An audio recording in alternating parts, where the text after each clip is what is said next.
இல்லை சார், உங்கள் கேள்வியிலே தான் பதில் இருக்கு. அதுதான் கதைக்களம் தான் ரொம்ப புதுசாக இருந்தது.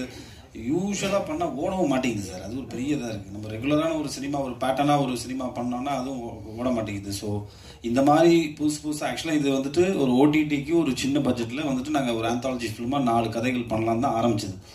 பட் படம் பண்ண பண்ண அதோட நம்ம அந்த ப்ராசஸை பார்க்க பார்க்க நல்லா வருது அப்படின்னோடனே இது தியேட்டருக்கு ரிலீஸ் பண்ணலான்னு ப்ரொடியூசர்ஸ் முடிவு பண்ணாங்க. ஸோ எனக்கு வந்துட்டு இந்த கதையை கேட்கும்போது வந்துட்டு எனக்கு இந்த கேரக்டரும் புதுசாக இருந்தது. இந்த கதையில் இந்த துப்பாக்கியும் இந்த கேரக்டரையும் எப்படி ரிலேட் பண்ணுறாரு, இந்த ஸ்க்ரீன் பிளே திரைக்கதை ரொம்ப புதுசாக இருந்தது.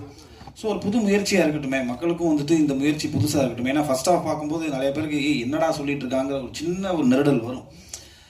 4 பேர் கதை இருக்கும், அது பாட்டுக்கு போகும்.